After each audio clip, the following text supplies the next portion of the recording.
built different. Yo! BDP! Built different, pare. Kamusta? Kamusta? Ganda no? Ganda. From EP1 to EP3. Pare. Tuloy. Yun naman sa tuloy. Kasi pinanood ko. Kasi pinapanood ko yung mga last na videos natin eh. Yung intro natin laging ganito. Na tuloy-tuloy. Kasi wala rin naman tayong magagawa. Kasi ang ganda naman talaga. Oo, sobra. Oo. Ang ganda ng naging no? Pasok. Tanggap ng tao. Parang pagkakasabi ko sa episode 3. Yung kamusta ba sa'yo? Anong tanggap sa'yo? Like yung sa sarili mo, paano mo siya na-appreciate? Paano mo siya nakikita as ang daming iba't ibang reaksyon no? Oo. Lalo na sa comment section no? Oo, may mga doon no? Mga hindi mo na dapat basahin. Parang matatanggap mo kagad yung may matatanggap at matatanggap kang matino naman yung ginagawa namin. May mga lap drift moments lang din talaga na syempre sabaw. Anong masasabi mo dun? Anong masasabi mo dun sa may nag-comment na hindi mo na dapat basahin, nakabastos talaga as someone na first time nating lumabas sa internet na binibigay natin yung insight natin tapos makaka-receive ka ng ganun. Sabi sa amin, mga bakla! Itigil nyo na yan. Pero Hoy! ganda, mixed emotion talaga. Hoy, para dun sa'yo, hindi namin to titigil. Hindi. Pero bukod naman dun sa natin. May mga comments tayo natatanggap na may anak ako, ayun yung Father's Day special. May anak ako, ganito ganyan. Nakapag-provide ako, batang tatay ako, 2 anak ko. Nag-struggle din akong ganyan, pero ngayon okay na ako. Sarap din sa pakiramdam na may bukod sa nakikita nila yung insight natin. Is nakakapag-share din sila. Nakaka-relate sila. Sa comment section pa yun. Oo, sa comment section. Out of nowhere, nagko-comment na lang no? Oo. Parang meron pa rin ako napanood na alam mo yun, yung nag-reaction video sa atin. Oo. Sobrang love trip nun. Yung bumabati tayo ng Father's Day. Tapos parang siya nanay na siya. Tapos ang mga content niya is ganun lang. Mga re-react lang sa video. Actually, hindi. No reaction video nga yun. Walang comment? Nanonood lang, ganun lang. Nakakatuwa kasi yun, hindi ko naman kilala yun. Pero, ibig sabihin, nakaka-reach na tayo ng mga tao. Naririnig na yung boses natin. Hindi lang dito, no? Oo, hindi lang dito. Pero yun nga, from EP1 to EP3, lalo na itong EP3, no? Oo. Iba no? Oo, Batang Pasaway. No? Batang Pasaway. Si parang JC talagang nag-share din talaga. Shoutout sa'yo, parang JC. Parang JC.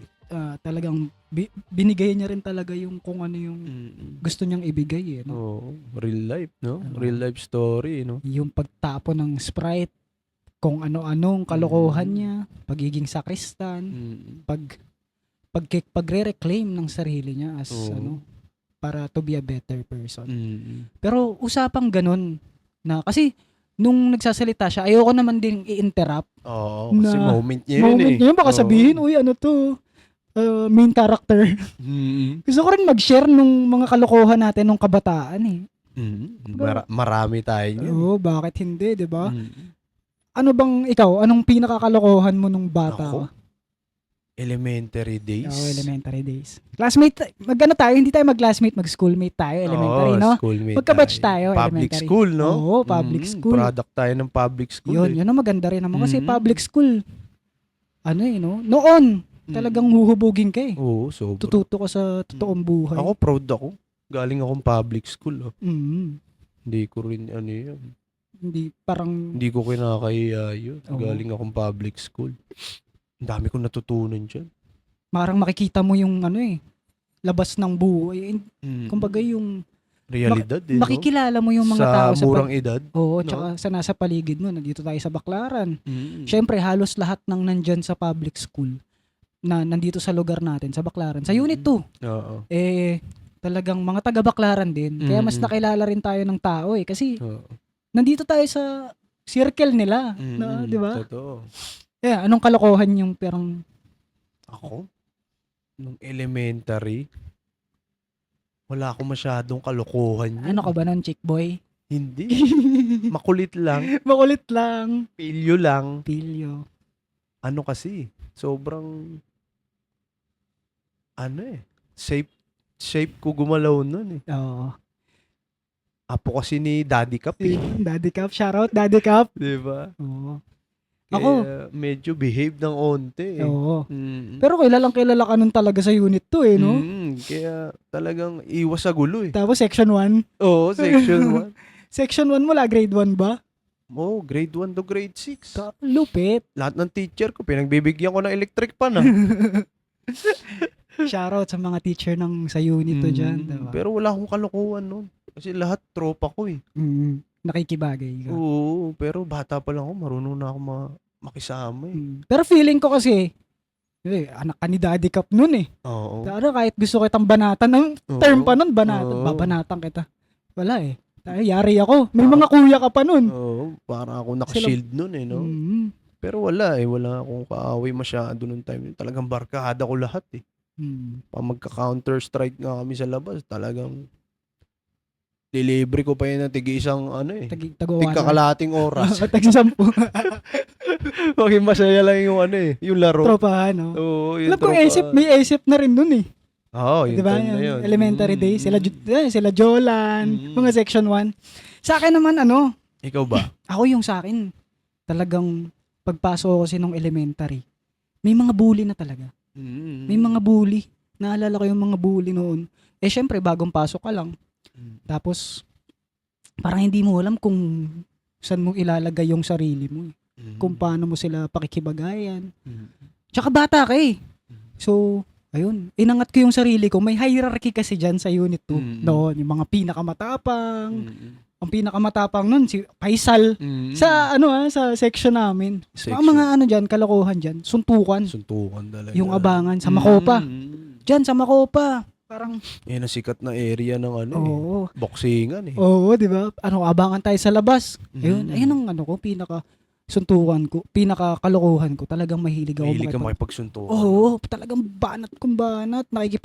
Meron pa nga babae. Matangkad, nakasuntukan ko. Takala ko, nakipagsabunutan ka na eh. Hindi, siya nananabunot ako. Siya sinabunutan ko kasi binabanatan ko. Si malaking babae. Si Jaira. Kanonisado. Kilala mo yun? Saan na kaya yun? Ha? Saan na kaya yun siya, no? Sa Middle East na ata. Talaga. Shoutout sa'yo. Tapos, ayun, abangan sa labas. Tapos may hierarchy ng, pinakamatapang. Parang ikaw yung pinakakatakutan. Tapos parang pumangalawa ako kay Faisal nun. Kasi tikas ko rin talaga, nakikipagsuntukan ako. Meron ako sa section 4. May nakaaway ako sa section 4. Parang mabait-bait lang ako. Alam mo yun sa labas, magsisipa ka. Parang maglalaro ka muna. Yun, nagkabanggaan kami. Sige, nagkahamunan. Tapos dun, nung minamasahe pa ako ng mga classmate ko. Alam naman yun, parang alam na may boxing ka, pamamayang uwian. Kaya mo yan. Tapos yun, kami dito sa Makopa. Parang, may mga tao. Lipat kami dito sa kabila, sa Santa Rita Extension. Buong kami nagbanatan. Talaga suntukan talaga. Oo, suntukan talaga. So ayun yung isang bagay na hindi mo makalimutan. Hindi ko makakalimutan. Kumbaga, dapat ba akong maging proud? Kasi tarantado ako ng bata. Na nakikisama naman ako. Kumbaga, yun lang din yung paraan noon para hindi ka mabully. Na may laban ka, malakas ka rin mang-asar. Kumbaga, isa rin ako sa talagang hindi niyo ako pwedeng mabully. Kailangan kong itayo yung sarili ko. Pero ang laki ng part ng childhood memories. Oo. Kung titignan mo yung ikaw ngayon, di ba? Yung nangyari sa'yo sa childhood memories mo, makikita mo yan eh.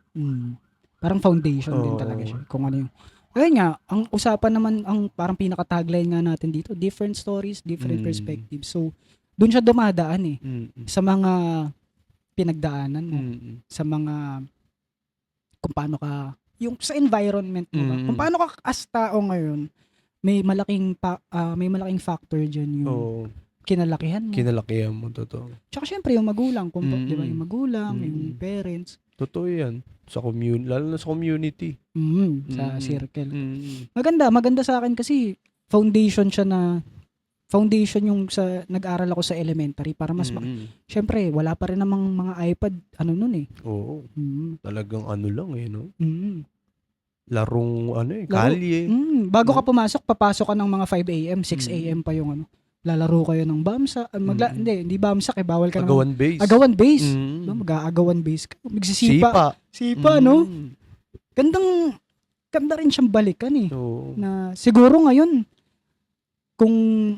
ewan ko kung may ganun pa sa unit 2, like parang puro building na. Dati kasi open space siya eh, no? Laking quadrangle eh. Ganda. Agawan base. Pero anong na-build sa'yo nun? Sa akin? Sa pagkatao mo?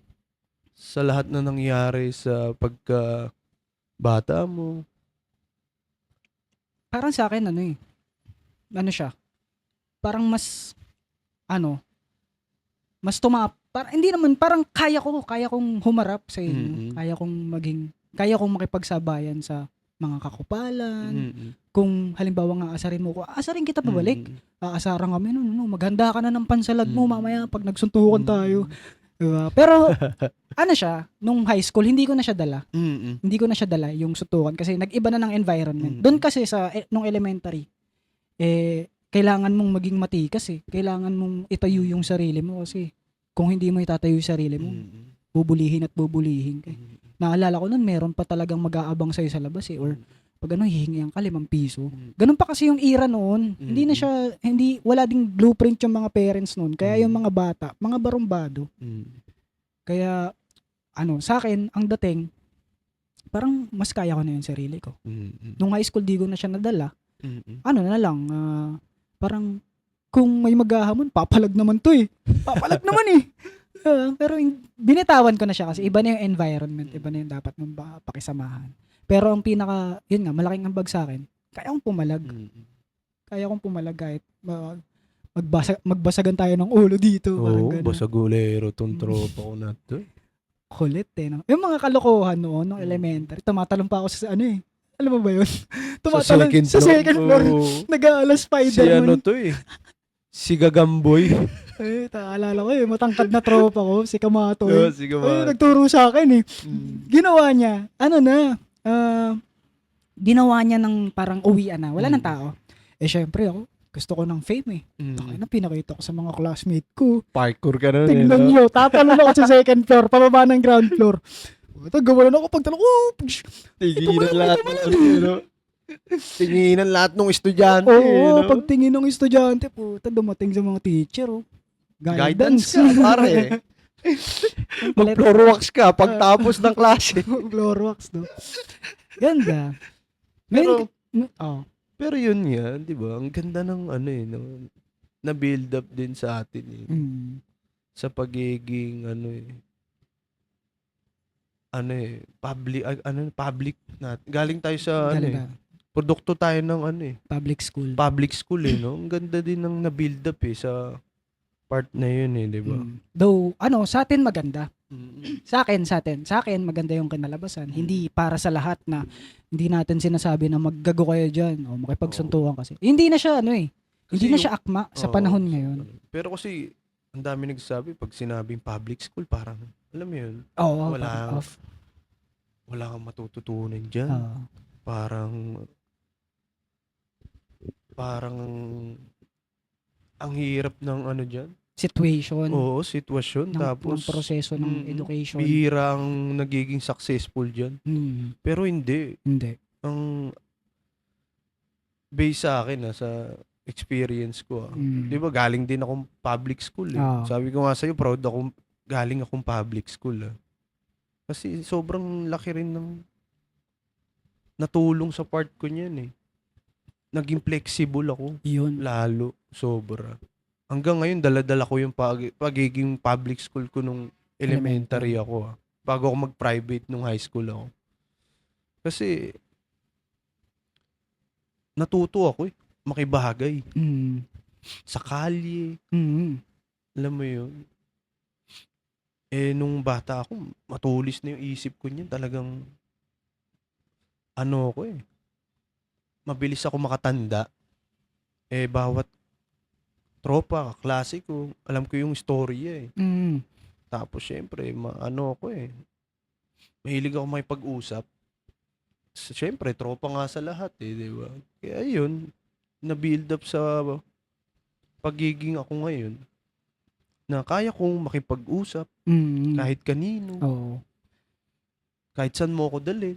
Kumbaga, kaya mong makipag-usap sa CEO at the same time, kaya mong makipag-usap sa mga, halimbawa, cleaning services. Oo. Diba? Sa Pare, empleyado, no? parehas ng pagtrato. Oo. Kasi, kaya, flexible nga. Yun. Yun yung pinakamagandang ano. Napulot mo. Mm. Sa akin kasi kaya kong pumalag. Kaya kong pumalag. Pero maganda siya, no? Na, ayan, sa public school. Though, yung ganong klase ng sitwasyon, suntukan era, banatan era, abangan era, hindi na siya akma ngayon. Wala na, tapos na eh. Tapos na ba? Hindi natin alam. Speaking of public school, di ba? Tapos na ba yung era na yun? Parang ngayon, grabe yung nababalitaan ko. Hindi ako updated. Alam ko lang na may ganung kasi naririnig ko pero hindi ko tinututukan eh. May idea ka ba alam mo yung mga nangyayari ngayon sa mga estudyante? Yung pinagbabawal yung mga online games eh. Oo. Dahil, ang dami ngayon eh. Mga balita. Oo. Na hindi ka pa napanood eh. Oo. Di ba? Nanaksak yung estudyante. Meron pa nga parang naririnig ko na maril eh. Oo, sa Tacloban. Sa Tacloban ba yun? Itong recently. Pero ang kulit lang. Paano ka may baril? Tikas mo naman nun. Yun yung papalag naman eh, tapos naka-bang-bang ka. Ang hirap eh. No? Kaso, siya eh, no? Ang hirap panoorin. Ang sakit sa puso. Oh. Estudyante ka, tingnan mo ha. Tapos nakabaril ka na lang ng kaklase mo. Saan kaya galing yung baril nun? Hindi kasi, wala akong idea. Napanood niya raw. Talaga? Sa Netflix. Hindi ko alam anong movie yun eh. Talaga? Oo. Kaya parang siguro, yung main character dun sa movie, ginagaya niya. Tapos siguro, hindi natin alam yung behind story na dala-dala niya na pala sa totoong buhay niya hanggang ma-apply niya na sa school niya, pati sa kung saan siya magpunta. Ayun, siguro. Nakadali ba? Nakadali. Dali talaga yun. Tatlong estudyante. Talagang, Oo. Deeds. Deeds diba? Talaga. Grabe, isipin mo, bata ka pa lang, nakadali ka na. Dalhin mo hanggang pagtanda. Yung Boys Town siguro yun. Or DSWD. Hindi, bababa na nga yung ano. Kaya nga eh, no? Diba? Yung edad issue eh. Para makulong eh. Pero ang dami eh, no? Dami. Hindi lang isa. Sunod-sunod. Sunod-sunod. Yung isa pa, nanaksak sa Cavite. Ang lapis.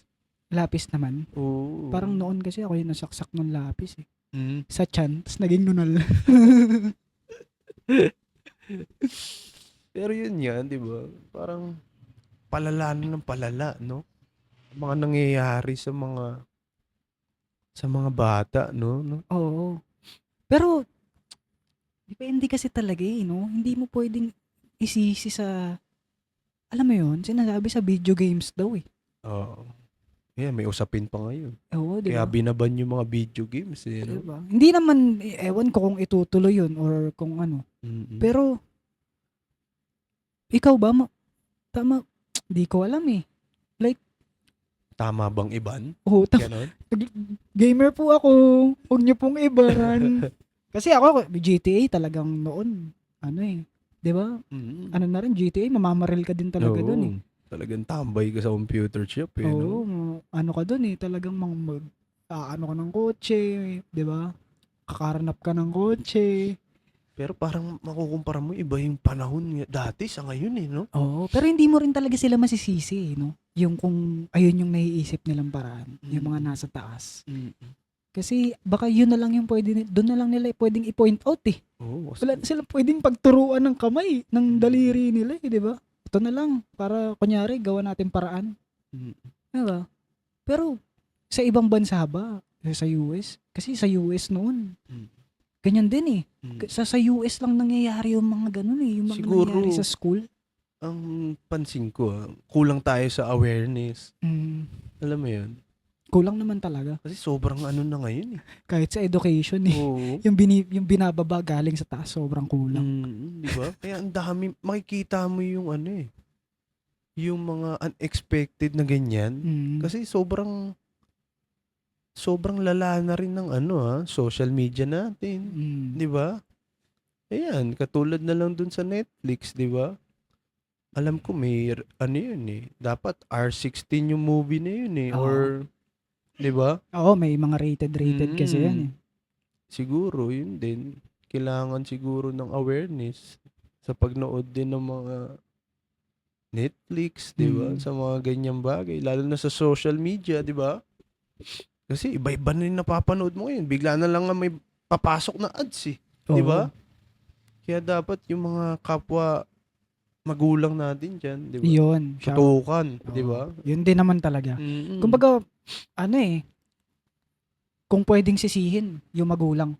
Ako kung may pwedeng sisihin dyan, dapat yung magulang. Pwede rin. Kasi, wala naman eh. Sino bang dyan? Sino bang mag-guide dyan? Ganon yun eh. Alam mo ba na, ang alam ko dapat kapag gumawa ng kalokohan yung anak sa magulang, di ba palaging sa magulang yung Kasi sila yung produkto nila yun eh. So kaya, palakihin nyo ng maayos yung anak nyo, gawin yung kaibigan yung anak nyo, alamin nyo yung pumapasok sa isip nila, alamin nyo kung ano rin yung binibigay nyo tinatanim nyo sa isip nila. I-monitor nyo man lang, nakamustahin nyo. Guidance talaga maganda ngayon eh. Hindi pwedeng nag-anak ka lang tapos bahala ka na sa buhay mo, 'di ba? Kung basta nakakapag-provide ako, hindi pwedeng magpo-provide ka lang or kung ano, kailangan mong magbigay ng insight mo kasi parang nagbe-brainwash ka ng bata eh. 'Di ba? Parang pinapalaki mo yung magiging produkto mo. Tsaka puro gadget kasi ngayon eh, 'di ba? Dapat talaga pagising pala ng morning, meron ka ng meron ka ng pagbabawal eh. Oo, alalay sa gadget. May mga ngayon katulad ng ginagawa ko, yung tablet ng anak ko na connect sa cellphone ko na may time. Nagkukusa ng lock. Hindi niya pwedeng yun. Ano yun? Search niyo yun sa Google Family. Uy, mabisa yun. Oo, parang ilalabas pa lang ng Apple yun eh. Pero lalagay ako ng time, halimbawa school time. Hindi bubukas yung tablet niya. Kailangan niya magpaalam sa akin. Kaya pag tatawag yun pa-unlock ako ng tablet. Kasi lock na eh. Or halimbawa, oras na ng tulog niya. Ang naglalak yun 8 p.m. eh. Tapos alam, pa-extend 1 hour. Oh, sige. At least lalapit siya sa akin. At the same time, namamonitor ko kung ano yung ginagawa niya sa cellphone, sa tablet niya. Kasi lahat ng application niya, lahat ng binivisit niya, pumapasok sa akin. Tapos pagsasabihan mo pa siya agad, no? Tsaka kung hindi siya pwedeng basta-basta mag-install ng mga application. Kasi mag-aas ng approval sa akin yun. Hindi rin siya pwedeng bumili ng mga Robux, yung load. Kasi papaalam, kailangan nandun yung enter ko yung password ko eh. So ganong mga bagay na pwede yung, di ba, gamitin nyo yung teknolohiya na hindi lang basta-basta. Pwedeng, kagaya niyan, isang bagay yun, pwede mong lagyan ng ganun yung device ng anak nyo eh. Para mapagbawalan eh. Para makontrol mo, no? Ganun. Kasi, kayo yung magulang, pwede nyong gawin lahat, pwede nyong pakain lahat sa utak ng anak nyo kasi, kayo, produkto nyo yan eh. Kayo yung sila yung magdadala niyan hanggang pagtanda niyan. Ang pagtanda niyan, kung ano yung tinanim nyo dyan sa kanila, ibabalik nila yan sa mundo, ibabalik nila sa iyo yan.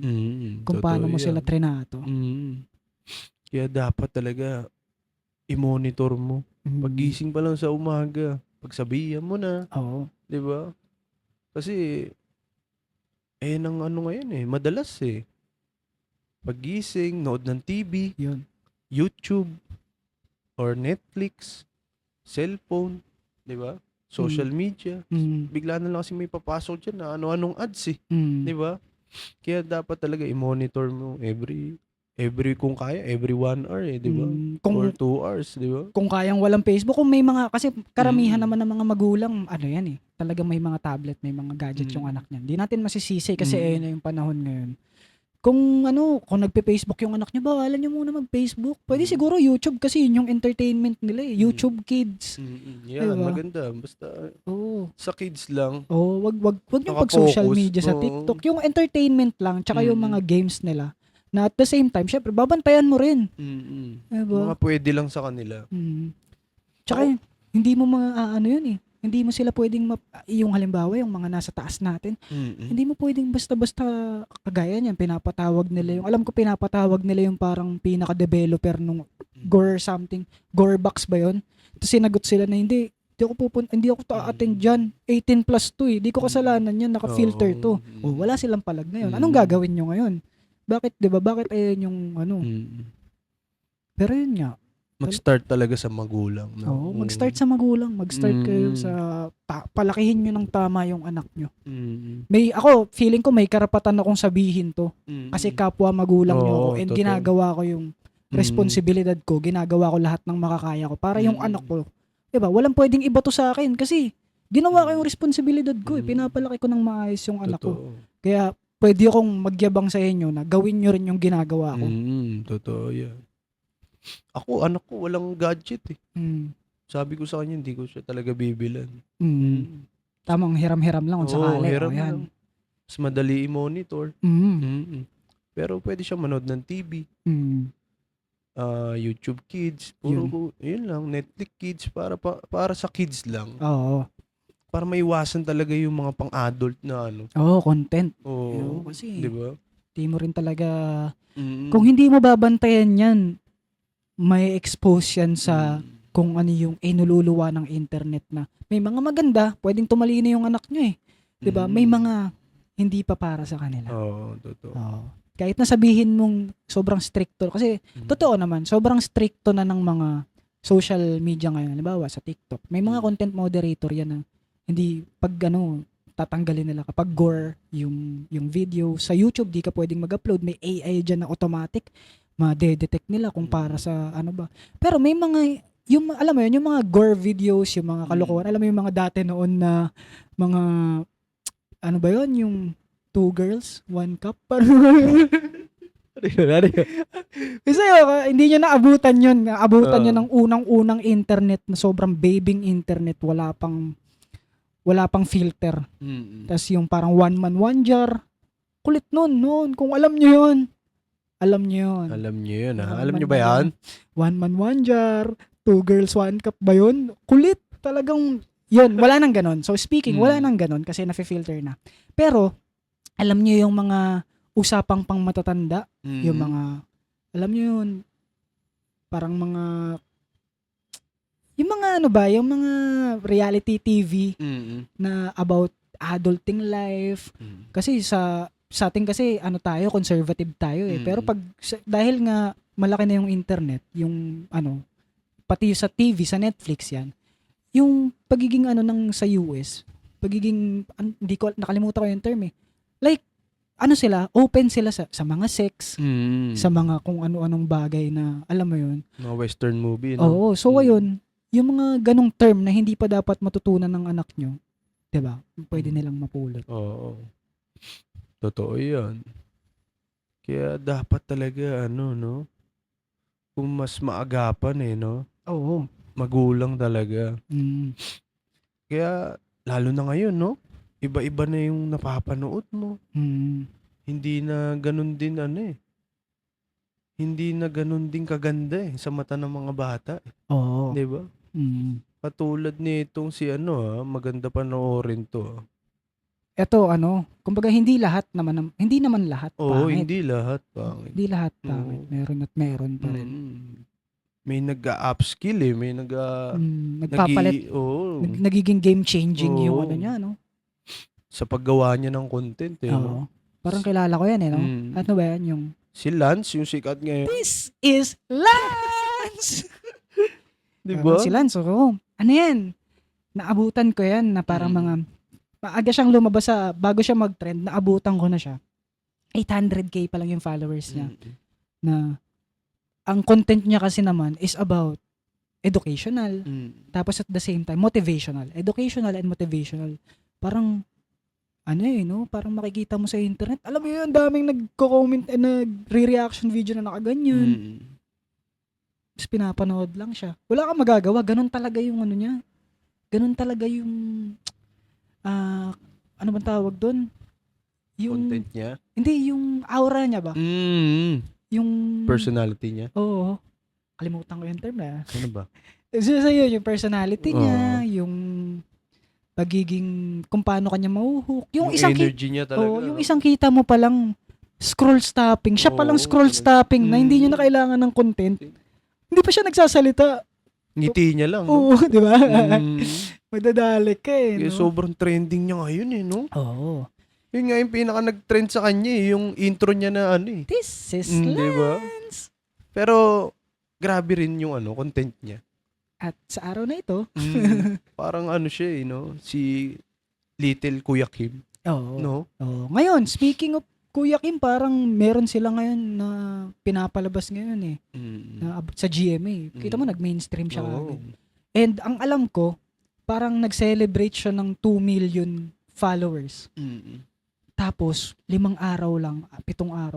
Sabihin natin wala pang 10 araw is 5M na siya. Grabe, no? As of the moment, 5.2.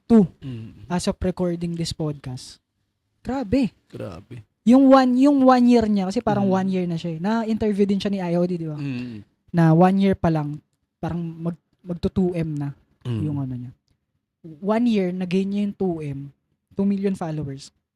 Tapos, within 10 days, naka-gain siya ng 3.2 million na followers. Grabe impact niya. Grabe. Talagang domino dahil maganda yung ginagawa niya. Totoo. Ang ganda rin ng timing ng pagpasok niya. Kasi mas ma-appreciate mo siya. Sa daming pangit na lumalabas na content eh. So, di ba? Puro kalokohan, puro nonsense, puro, yan, yung mga nangyayari din ngayon. Mga napupulot ng mga kumbaga kabataan. Sa kabilang banda, may good side. Hindi lang baka mamaya nakatutok kayo dyan sa mga nangyayari sa mga estudyante na nababalitaan natin. Pwede nyo tutukan, pwede kayong mag-comment, 'di ba? Wag nyo nang pusuin, wag nyo nang stress yung sarili nyo at may gumagawa naman ng mga hakbang diyan, yung mga nasa taas natin. Kumbaga, bigyan nyo lang ng oras ng konti. Ay, ganito yung nangyayari ngayon. Kung gusto nyo mag-comment kayo, gusto nyo mag-post kayo ng status ng ano. Pero, wag kayo magpa-stuck dyan. Tignan nyo yung eto may content na ganito. Si Lance naman. No? Mga magandang mapupulot na aral ka naman.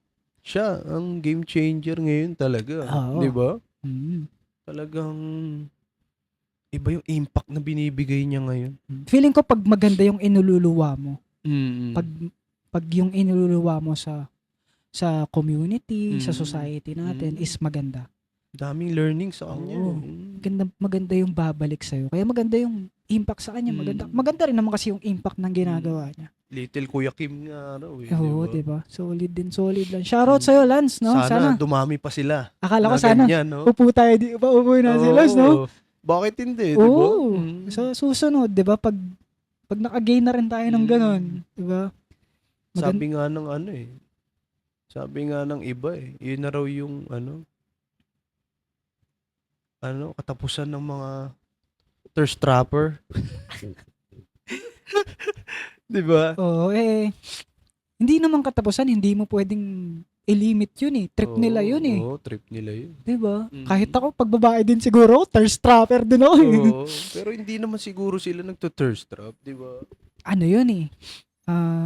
Ang babae yan, talagang, alam mo yun, walang ibig sabihin kung ano yung suot nila or, di ba? Trip ang nila babae yan, di ba? Kanya-kanyang trip yan. Kumbaga, wala nga, ito naman ang parang pinaka nilalaban nila kahit noon pa ng mga kababaihan eh. Wala yan sa suot. Wala yan sa ginagawa.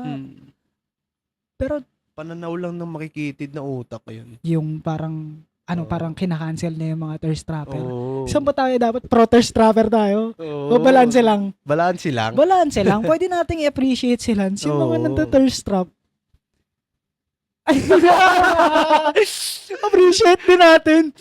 Kasi, free country naman din, di ba? Tsaka, enjoy lang sa social media, di ba? Hindi naman lahat. Di ba? Ganito kasi yan. Kung ayaw nyo, scroll up nyo. Oo, ganun lang. Ganun diba? ba? Hindi. Feeling ko hindi ganun eh. Pag yung mga kalalakihan yun, pag scroll stopping yun eh. Ano na ng viewer yun, di ba? Sila hindi hindi na sila yun eh, di ba? Hindi na ba sila? Oo. Ano na yan, sa sarili nyo na yan. Kanya-kanya tayong ano eh. Oo.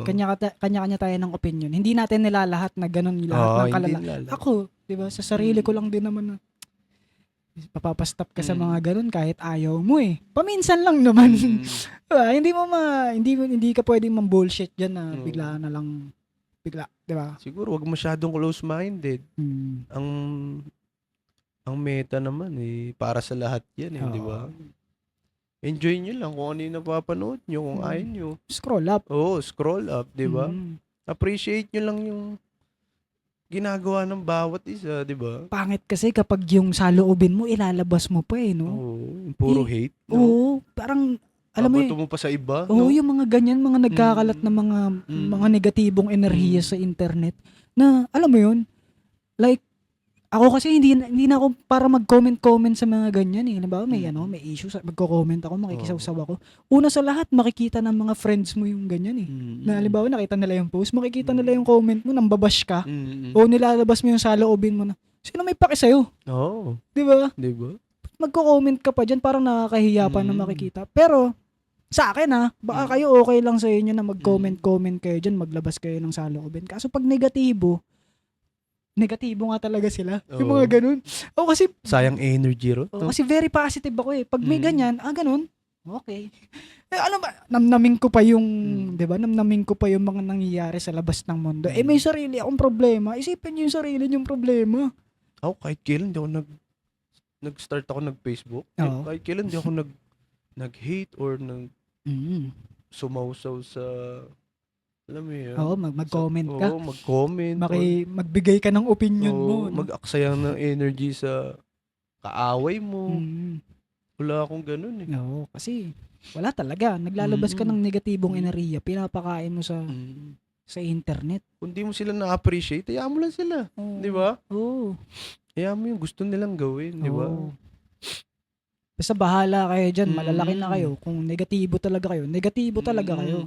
Kung positibo kayo, kagaya namin kayo. Oo. Nasa iyo yan kung paano mo i-handle. Oo. Pero yun nga, appreciate natin sila. Appreciate natin yung mga nang thirst trap. Hindi, kasi ginamit kasi din na rin talaga nilang term na thirst trap. Sila rin kasi, no? Kumbaga okay lang naman, sumayaw-sayaw ka dyan eh. Trip mo yan eh. Diba? Kaso talagang nilagyan nila ng term na nagta-thirst trap. Thirst trap to yung caption. Thirst trap to. Diba? Okay lang naman eh. Kasi noon naman sa TikTok talagang sayaw-sayaw lang din ang unang mga video eh. Yeah. Kumbaga, bahala kayo sa buhay nyo. Gumawa kayo ng content na maganda.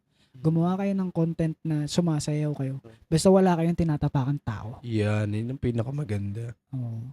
Basta wala kang ginugulong buhay. Yun. Diba? Oo. Wala kang, alam mo yun, yung pagsayaw-sayaw, wala namang dyan eh. Wala ka namang binibigay na pangit na, ano bang tawag dito? Energy. Oo.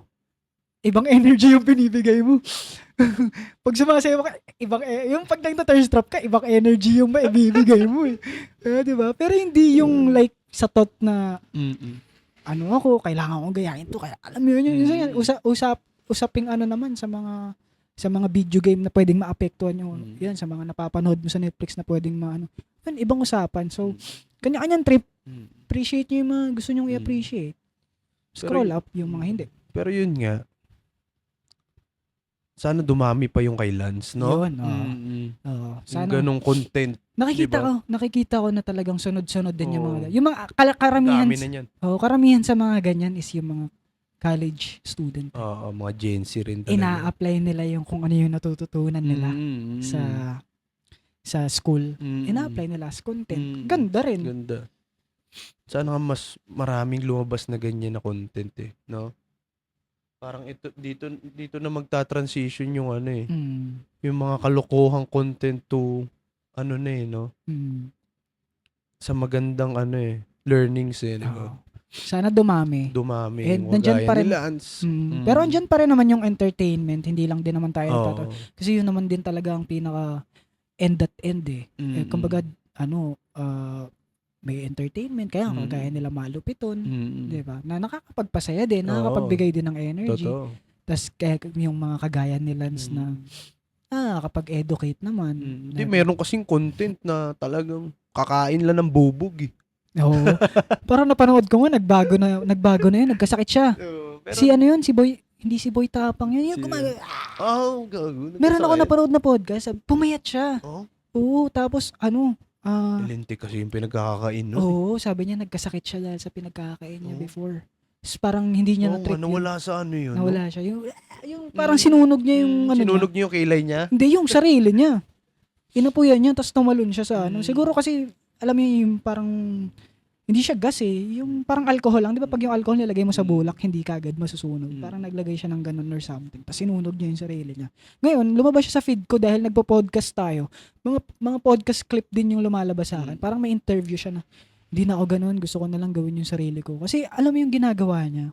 Nagbibigay siya ng ikakasama niya para lang risky yung ginagawa. Oo, para kumita. Sa sarili niya, di ba? Ganun, madaming ganun eh, na kumakain ng kung ano-ano. Product ng ano yun eh. Jackass. Di ba? Pero yung kasi talagang inaaral muna nila eh, bago nila gawin eh. Ayun, Jackass. Oo. Kasi, diba? ayun din, isa pa yun, di ba? Parang pag kinonek mo sa kanina ngayon, mga napapanood ng bata, ganun din, minsan maapektuhan din talaga. Hindi mo rin sila masisisi kung sinong gustong, kung sinong pwede mong ituro. Kasi, kagaya si Jackass. Kalimutan ko lang yung pangalan ng content creator Kaya sa time ngayon, mas maganda talaga, mas maraming ilabas na awareness. Oo, katulad ng kay Lance. Diyan papasok si Lance. Yan. Diyan na maano yan eh, no? Mahihinto eh. Oo, diba? yung mga... Though, hindi talaga rin mag-i-stop dun. Kasi hindi mo rin makokontrol yung mga maglalabas ng content eh. Totoo. So, may hinto lang talaga is umpisahan nyo sa sarili nyo. Oo. Para sa pagpapalaki nyo sa pero mga ngayon, anak no, wala rin masyadong awareness ngayon, no? Oo. Di ba? Walang masyadong awareness ngayon. Like, yung mga ganong topic. Oo. Di ba? Parang nabalitaan mo lang. Tapos, after niyan, kasi mawawala na yan eh, di ba? Oo. Wala man lang nagsusulong ng magandang diba? Solusyon. Di ba? Maganda nga sana yung kasi yan nga, sobrang lakas ng internet, sobrang lakas maka-apekto na na alam mo yun, kung ano yung ilalabas mo, panigurado at panigurado, may makakapulot niyan eh. Bakit yung mga nasa taas, bakit hindi sila gumawa ng paraan para, alam mo yun, pondohan yung mga magandang makaka-impluwensya? Oo. Di ba? Totoo. Pondohan nila yung ganun, hindi yung sabihin nyo iban yung yung kaya nila yon. Kaya nila yon. Kasi yung Binance nga naban nila eh. Di ba? Depende. Pangit kasi ng sistema sa atin. Talagang yan eh. Oo, no? Pera-pera rin yan sa huli. Oo. Tsaka hindi yung mga nandyan sa taas, di mo sila masisisi. Kasi culture na nila. Kala Emilio Aguinaldo pa lang. Ganun na. Ganun na yung talagang politics na. Sanayan na ng mga Pilipino. Doon talaga yan. Hindi yan sa kanila nag-umpisa. Culture na sinusundan nila. Same cycle na lang. Kung ano yung nakasanayan noong panahon pa ni Emilio Aguinaldo. Panahon pa ng mga Kastila. Ayan na yan. Politiko na yan. Nag-aaway-aaway na yan. Nag-aano na yan. Alam mo yun, yung palakasan system. Kaya, ayun, wag na tayo mag-deep dive dyan sa mga bagay na ganyan. Pero yun lang, na hindi mo sila masisisi. Kasi, bago pa sila ipanganak, yung mga nandyan sa taas, nandyan na yung pattern. Diba? Pero may magagawa tayo. Mag-voice out tayo. Tapos wag natin pag-usapan. Mag-voice out tayo, tapos wag natin pag-usapan. Iniiwasan. Pero yun nga, kumbaga, tayo hindi pa naman din tayo ganun kalakas para sumigaw tayo ng diba? Appreciate din natin yung mga magaganda rin talaga si Vico Soto. Oo, totoo. Diba? Meron pa rin na maayos eh. No? Kumbaga kung may ka, ngayon kasi parang pag tinira mo sila, yatap ka eh. Bakit hindi natin na-appreciate yung mga modelo? Diba? Katulad nila Vico Soto. Si Vico Soto lang eh. Sino pa ba? Pero yun nga, mas maganda, no? Kaysa tignan natin yung mga negative na nangyayari sa paligid. Siguro mas maganda nga mas more tayo tumingin dun sa mga magandang nangyayari. Oo, Mas sa i-appreciate natin, 'di ba? Oo, tama. 'Di ba? Kasi kung ano yung kino-consume mo sa internet, maapektuhan ka niyan. Oo. Kaya dapat piliin mo yung iko-consume mo. Oo, yun din talaga. Mm. Totoo yan. Ano naman yan, ma-apply naman natin yan sa mga Mm. susunod na pag-uusapan natin kapag dinip dive natin yung mga pipiliin mo yung mentor mo. Oo. Kasi pwede kang mamili ng papanoorin mo eh. Totoo. Para mas maging, Mm. mas maging, alam mo yun, makaambag sa growth mo, Mm. makaambag sa pagkatao mo. Mm. So yun, piliin nyo lang kung ano yung i-consume nyo sa Mm. internet. And ayun nga, bilang mga magulang, para sa mga anak nyo naman, piliin nyo kung ano din yung i-consume nila at i-filter nyo at alagaan yung mabuti yung mga anak nyo.